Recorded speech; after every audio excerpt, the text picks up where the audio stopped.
있고 특히 장덕궁 같은 경우는 달빛 기행 이제 명품 뭐 행사로 이제 자리 잡았는데 명품 행사죠. 물론 이제 선착순으로 이제 미리 신청하셔야만 들어가긴 하지만 이 달빛을 받으면서 또 꽃나무도 피어 있기 때문에 그런 점들에 있어서는 좀 각자 이렇게 각 특징이 있기 때문에 그걸 특징에 맞춰가지고 한번 방문하시면 좋을 것 같습니다. 사실 저는 양재천 주변에 살아가지고 저기는 등 축제할 때는 사람이 너무 많아서요. 그 아닐 때 가시는 게 훨씬 더 좋습니다. 네, 양재천에 이렇게 슬슬 한번 이렇게 걸어다니면 그렇죠. 운동하시는 분들도 많고 정취가 있는데 사실 전 양재천 굉장히 좋아하는 이유가 뭐냐면 봄이 되면 잉어떼들이 여기 산란을 해요. 맞아요. 그래서 사랑이 모락모락 하는 곳이기 때문에 그런 점도 참조하시기 바라겠습니다. 사람을 굉장히 좋아하시는데. 아, 네. 못하기 때문에요. 봄은 축제 계절인데 전국에 유명한 봄 축제들이 많지 않습니까? 네, 그래서 뭐 지역으로 가게 되면 뭐 진해의 군항제 같은 경우는 대표적이죠. 네. 그래서 지금 10일이라고 찍혀 있는데 이미 남쪽이기 때문에 지금 뭐 정점은 찍었고요. 네.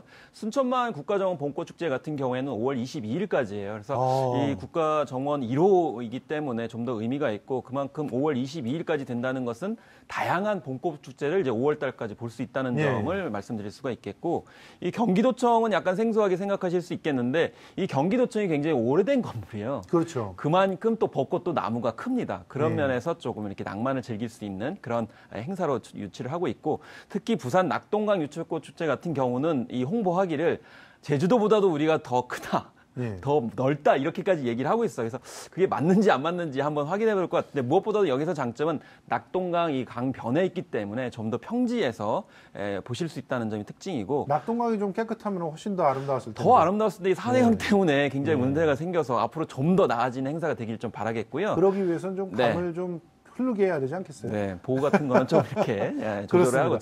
자, 그 지자체 축제의 역사가 막 쌓이잖아요, 이제. 네. 그러면서 브랜드가 된 곳들도 있어요.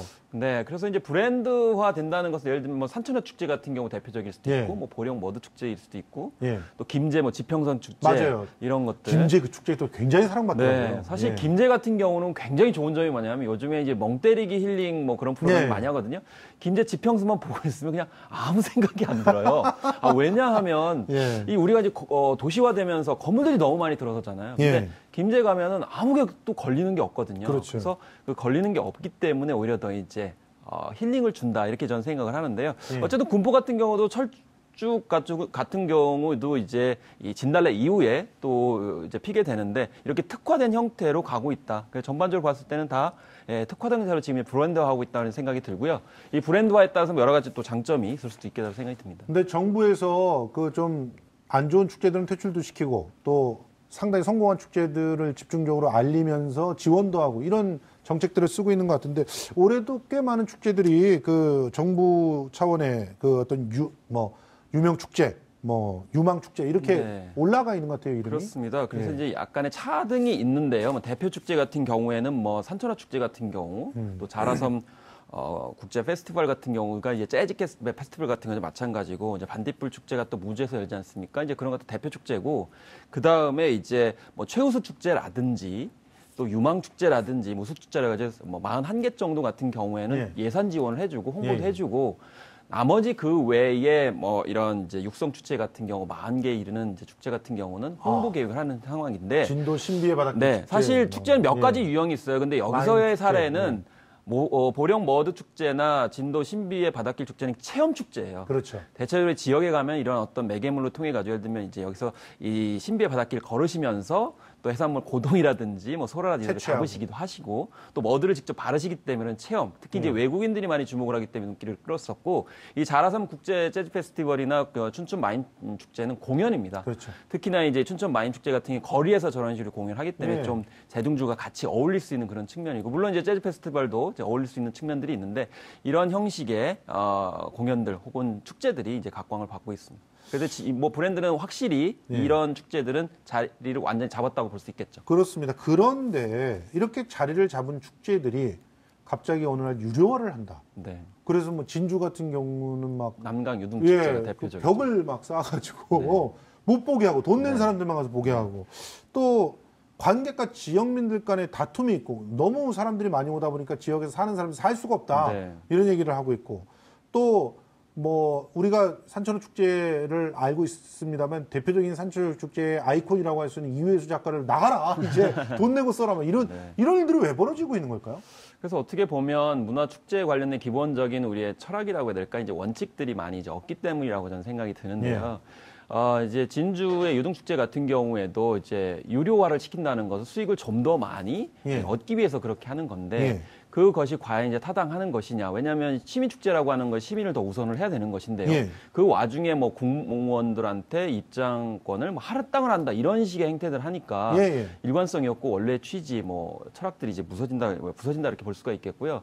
또 운영상에서 봤을 때 유료화했을 때 사실 유료하게 되면 많은 부분에 있어서는 안 가는 경우가 많이 있어요. 그렇죠. 뭐 부산 같은 경우 불꽃축제 할 경우에도 결과적으로 많은 시민들이 좀 부정적인 입장을 보였기 때문에 저는 의견 수렴의 과정이 굉장히 중요하다. 그리고 앞서서 이제 지역 주민들이 교통 문제라든지 소음 문제들을 호소를 하는데 그 과정에 있어서도 지역 주민들의 의견 수렴은 전혀 없었다라는 거죠. 아하. 그 이유는 바로 지역 주민들이 소외되어 있다는 것이고 맞습니다. 누구 주도에 따라서 지금 축제가 이루어지고 있는가? 그러면 그 누구 주도에 따라 축제가 했을 때 수익이 어떤 방식으로 왜 수익을 올리려고 하는 것인가에 대한 공정한 절차와 합의 과정이 없기 때문에 당연히 반발이 있게 되고 이제 동의할 수 없는 문제가 생기기 때문에 이런 점들을 차근차근히 할 때 좀 더 좋은 축제가 되고 많은 분들이 부담 없이 또 동의할 수 있이 그렇게 갈 수 있다고 저는 생각이 듭니다. 예, 사실 뭐 유럽에 있는 굉장히 오래된 그 작은 마을 축제 같은 경우 보면 마을 사람 전체가 참여해가지고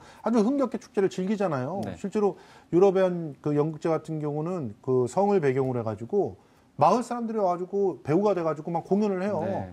그런 참여가 축제에 있어서 어떤 기본적인 소통을 이루어주는 근간이 아닌가 이런 생각을 해보는데 그렇습니다. 기본적으로 시민들이 축제에 가장 원하는 걸 뭐라고 생각하세요? 그래서 일단 뭐 설문조사 자료를 보니까 뭐 지나친 상업성 벗어나야 된다, 뭐 지역 고유성 살려야 된다. 사실 저는 이제 지역 고유 특성을 살려야 된다라는 쪽에 좀 더 많이 무게를 두는 쪽인데요. 뭐 홍보, 편의시설, 교통 불편해서 주민 참여 이렇게 되는데 가장 또 제가 우선하는 건 주민 참여거든요. 근데 주민 참여가 4.8%밖에 안 돼요. 그 이유는 이게 지역 축제를 방문하시는 분들을 대상으로 이 설문조사를 보다 보니까 그렇게 하는 건데 아까 말씀하신 그런 이제 공연 페스티벌 같은 경우는 해외 같은 경우 특히 일본 같은 경우가 축제가 많이 이제 활성화돼 있죠. 그 특징이 성공하는 축제들이 대개 지역 주민들이 먼저 시작한 축제들은 잘 돼요. 맞습니다. 그런데 우리나라 축제의 가장 기본적인 문제는 두 가지인데 하나는 정부의 중앙 예산을 받기 위해서 급조하는 축제들이 굉장히 많고 주로 지자체 단체장이라든가 그렇죠. 이런 사람들이 막 공약으로 막 던져버리죠. 그렇습니다. 특히 이제 지자체 같은 경우 그런 이제 축제 하나 이제 뭐 예산을 받게 되면 이제 치적이 되기 때문에 그렇죠. 또 뭐 재선이라든지 삼선의 어떤 중요한 변수가 되기 때문에 이제 그걸 타내는데 굉장히 치중하다 보니까 일정 정도가 끝나면 이 축제가 없어져요. 맞아요. 왜 지원을 안 해주니까. 맞아요. 그러면 많은 분들이 그 축제를 원하고 또 거기서 이제 열심히 했던 분들 같은 경우는 갑자기 활동 공간도 없어지고 보고자 하는 시민분들은 볼 수가 없는 상황이 벌어지기 때문에 그런 면에서 어떤 중앙정부의 지원 외에 그냥 자체적으로 주민들이 중심이 된 축제. 그래서 지원 정책도 저는 일명 작은 축제를 중심으로 지원이 더 많이 이루어져야 된다고 생각을 합니다. 그래서 그런 축제들이 성과를 보이게 되면 좀 더 키워가지고 이제 전국적으로 해야 되는데 우리는 처음에 굉장히 거창하고 그러다가 점차 지원이 없게 되면 어느 순간 없어지는 상황들이 벌어지기 때문에 이것은 시민의 어떤 문화 향유권 자체를 좀 원칙적으로 철학적으로 배반하고 있는 것이다. 그래서 항구적으로 많은 시민들이 지역을 방문해서 즐길 수 있도록 이런 이제 지원 정책들이 다시금 또 자리매김해야 되지 않나 싶습니다.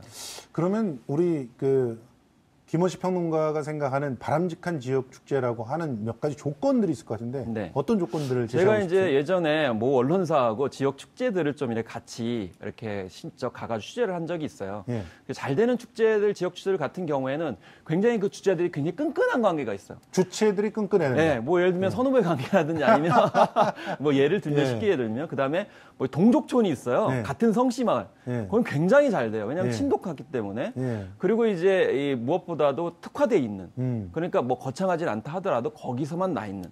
심지어 스토리텔링이 전해져 있는 그런 걸 했을 때 규모에 상관없이 이제 잘 되는 경우가 많이 있기 때문에 그런 면에서 처음 출발이 무엇을 이제 해서 해야 되느냐라는 것이 굉장히 중요하고 또 많은 분들이 좋아하는 것은 뭐냐면 특히 이런 게 있습니다. 농산물 같은 경우에도 자신이 봄에 와가지고 뭔가 이렇게 경작을 하고 네. 손을 댄 농산물을 그렇죠. 가지고 가을에 축제를 하면 너무 좋아해. 직접 참여하게 해야 된다는 거죠. 왜냐하면 예. 자기와 연관이 없는 농산물 맞습니다. 가지고 축제를 하면 이게 애정이라든지 관심이 덜 가지기 때문에 예. 그런 어떤 체험과 어떤 성취감을 주는 예. 축제일 경우에는 좀 더 성공할 수 있지 않나 이제 그런 생각이 듭니다. 알겠습니다.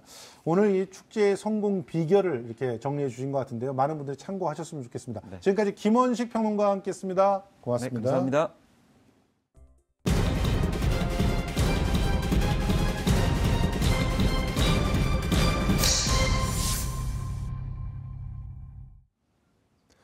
(4월) 임시국회가 헌법 개정안과 국민투표법, 또 추가 경정 예산안과 방송법 등을 놓고 갈등하면서 열흘 가까이 개정 휴업 상태입니다. 국회 개헌안 마련의 마지노선이 5월 24일이에요. 그때까지 과연 권력구조 개편 문제와 개헌 시기에 대해 합의를 할 수 있을까요?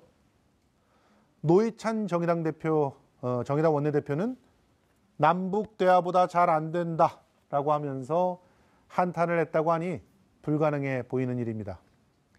청와대와 야당에서는 재외국민투표권 확대 등의 내용을 담은 국민투표법 개정안부터 의결해달라고 요청을 했는데 보수야당은 개헌의 방향부터 바로잡아야 된다 하면서 물러서지 않고 있습니다. 정부의 3조 9천억 규모의 청년 일자리 및 지역대책 추경안, 국회의 문턱조차 넘지 못하고 있습니다. 방송법 개정안도 여야는 합의할 생각이 전혀 없어 보입니다. 그런데 이런 국회에서 총리를 선출하고 그 총리가 정부를 이끌어가는 거 과연 가능할까요? 국민은 이 소모적인 정쟁을 끝낼 수 있는 근본적인 해결책을 원하고 있습니다. 부디 국민의 뜻이 이번 개헌안에 담기길 바라면서 국회가 제대로 법을 만들기를 원하는 시시각각은 오늘 여기까지입니다. 저는 내일 오후 5시에 다시 돌아오겠습니다.